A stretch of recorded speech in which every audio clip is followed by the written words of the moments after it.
샬롬, 주님의 이름으로 문안 인사드립니다. 4월이 되었지만 꽃이 피고 우리에게 따뜻한 봄은 다가왔지만 아직 코로나로 인해 힘든 시간을 우리는 보내고 있습니다.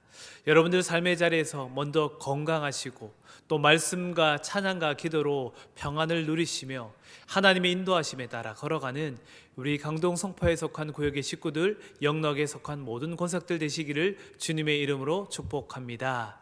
우리가 함께 오늘 나눌 말씀은 느헤미야에 관한 이야기입니다.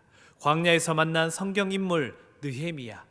이 느헤미야가 포로기로 끌려갔고 다시 포로로 귀환하는 모든 이야기를 돌아다 보며 정말 광야 같은 그 시대에 하나님께 기도하며 걸어왔던 그 삶의 자리를 한번 되돌아보기를 원합니다. 그래서 오늘 제목을 기도의 힘이라 라고 제가 기록했는데요, 정말 기도의 힘으로 말미암아 느헤미야가 헤쳐나갔고 하나님의 기도의 도우심으로 말미암아 하나님의 기적들이 일어나는 아름다운 역사를 우리는 바라볼 수가 있게 되어집니다.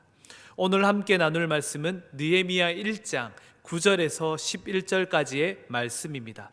세 절의 말씀을 우리 함께 보도록 하겠습니다.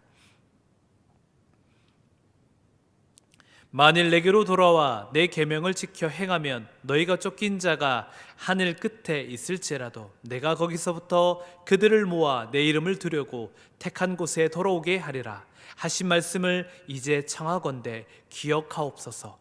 이들은 주께서 일찍이 큰 권능과 강한 성으로 구속하신 주의 종들이요 주의 백성이니 주여 구하오니 귀를 기울이사 종의 기도와 주의 이름을 경외하기를 기뻐하는 종들의 기도를 들으시고 오늘 종이 형통하여 이 사람 앞에서 은혜를 잊게 하옵소서 하였나니 그때 내가 왕의 술관원이 되었느니라. 아멘. 우리가 하나님을 믿는 그리스도인입니다. 그리스도인이 인생을 살아가는 가운데 가장 큰 무기가 무엇이냐라고 물어본다면 저는 기도라고 대답할 것입니다. 우리가 기도하는 것, 하나님께 아뢰는 것, 또 기도의 응답과 기도의 간구함으로 말미암아 우리 광야 같은 인생길을 이겨낼 수가 있습니다. 오늘 등장하는 느헤미야 역시 힘들고 어려운 그 상황 가운데서 가장 먼저 한 것은 바로 하나님께 기도한 것입니다. 우리 인생 가운데 힘들고 지칠 때 정말 기도할 수 없는 그 순간에도 우리는 기도해야 할 것입니다. 우리 인생의 가장 강력한 무기이자 힘이 되는 그 기도가 우리에게 평안을 주고 또 기적을 보여주는 주님의 능력이 나타나게 되는 것입니다. 오늘 이 느헤미야는 힘든 가운데서 아주 고통스러운 그 순간에 하나님께 기도하는 장면이 나오는데요, 오늘 2절과 3절에 보면 이렇게 기록되어져 있죠. 느헤미야 1장 2절 3절인데요 이렇게 이야기합니다. 느헤미야가 유다와 예루살렘의 포로로 그가 끌려가 있는데 그에게 들려오는 소리가 하나가 있습니다. 무슨 이야기냐?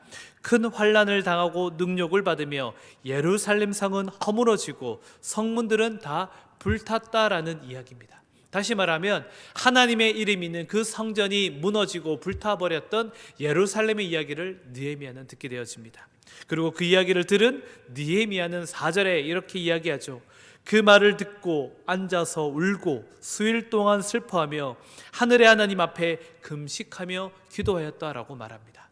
우리는 힘든 일을 당하면 이겨내기가 정말 어렵습니다. 다시 일어나기가 너무나 지치고 힘듭니다. 우리는 힘든 일을 당하고 패배감을 맛보면 어떻게 되어지죠? 움츠러들고 그 자리에 앉아버립니다. 그리고 그는 그 자리에 앉아서 하나님께 슬퍼하며 하늘에 있을 하나님 앞에 금식하며 이 느헤미야는 기도합니다. 그리고 하나님을 부릅니다. 하늘의 하나님, 크고 두려우신 하나님이여, 주를 사랑하고 주의 계명을 지키는 자에게 언약을 베풀어 주십시오라고 느헤미야는 이야기하고 있는 겁니다. 그 언약이 무엇이죠? 예레미야 입을 통해서 했던 이야기, 70년이 지나면 포로 기한이 끝나고 너희가 그 땅으로 다시 돌아가게 될 것이다 라고 이야기하는 것입니다. 저는 이 느헤미야의 모습을 통해서 바라보는 것, 첫 번째는 이것입니다. 우리는 힘든 일이 있으면 앉아 울며 슬퍼합니다. 그리고 여기서 끝나버립니다. 그런데 느헤미야는 여기서 끝나는 것이 아니라 하나님 앞에 나와서 금식 기도하며 하나님께 모든 것을 맡기며 나가는 모습을 바라보는 것입니다. 그리고 하나님 앞에 먼저 그의 죄를 자복합니다. 하나님, 저의 죄를 용서하여 주시옵소서. 내가 주께 범죄한 죄들을 자복하오니 주여 용서하여 주시옵소서라고 기도하는 겁니다. 그리고 두 번째가 하나님 앞에 정말 간구하는 기도를 하나님 앞에 올려드립니다. 하나님, 저에게 이러한 기적을 보여주십시오라고 기도하게 되는데, 바로 그 내용이 오늘 읽었던 9절부터 10절, 11절에 가는 이야기입니다. 9절에 이야기하죠. 하나님이 돌아오게 하겠다라고 말씀하지 않으셨습니까? 하나님의 큰 권능과 강한 손으로 우리들을 지켜주십시오. 우리가 바로 주님의 백성들입니다. 주여 구하오니 주님이 귀를 기울이사 우리의 기도를 들어 응답하여 주시옵소서. 오늘 종이 형통하여 사람들 앞에서 하나님의 은혜를 잊게 하옵소서라고 느헤미야가 기도하는 모습을 보게 됩니다. 정말 기도는 강력한 무기입니다. 그리고 그리스도인은 힘든 고난과 역경을 만날지라도 우리가 주저앉을 그 순간에도 하나님께 기도하며 걸어 나가야 할 것입니다. 그 순간에 하나님이 우리의 기도를 들어주시며 하나님의 형통하심과 하나님의 큰 권능의 능력을 우리에게 보여주시게 되는 것입니다.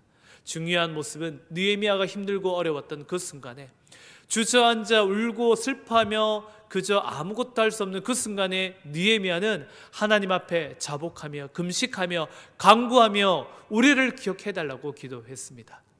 사울을 맞아 이 순간을 지내는 이 순간에 여러분들, 이 말씀을 듣는 우리 강동 송파에 속한 우리 구역의 식구들, 그리고 영락의 권속들 여러분, 하나님께서는 이 시간 기도하기를 원하고 있습니다. 하나님께 큰 권능의 손을 우리에게 내려달라고, 우리를 형통하게 해달라고 기도하기를 하나님은 기다리고 우리의 기도에 듣고 계시는 모습을 우리가 볼 수 있습니다. 그 순간에 하나님께 기도하며 이겨내시며 정말 강력한 무기인 기도로 말미암아 우리가 조금씩 전진해 나가며 승리해 나가는 우리 모든 주의 말씀 듣는 주의 백성들 되기를 소망합니다. 오늘 느헤미야 역시 11절 마지막 절에 이렇게 이야기하죠. 그가 그때에 슬 맡은 관원이 되었다라고 말하게 되어집니다.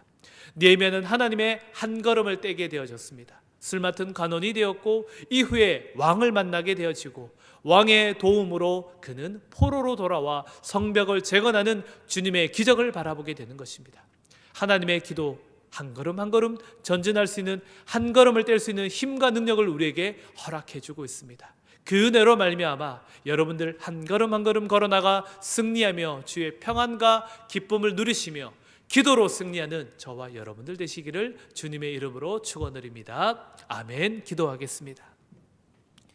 자비로우신 하나님, 느헤미야의 모습을 바라보며 힘든 그 가운데서 그는 슬피 울며 좌절해 있었지만 그곳에 멈추는 것이 아니라 주님께 기도하며 자복하며 간구하며 나갔던 느헤미야의 모습을 바라봅니다.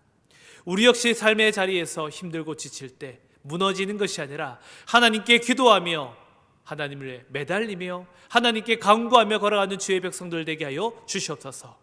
그러한 기도를 하나님 외면치 마시고 들어주시고 우리를 기억하여 주사 하나님의 강력한 손으로, 하나님의 큰 권능으로 우리에게 주의 능력을, 주의 기적을 내려 주시옵소서. 그리하여 우리가 힘든 가운데 있는 우리 구역에 속한 건강으로, 경제적으로, 믿음으로, 또 다른 기도의 제목으로 기도하고 있는 모든 자들의 기도를 주님 들으시고 그들이 걸을 수 있는 한 걸음 한 걸음의 주님의 능력과 기적을 그 삶 가운데 내려 주시옵소서.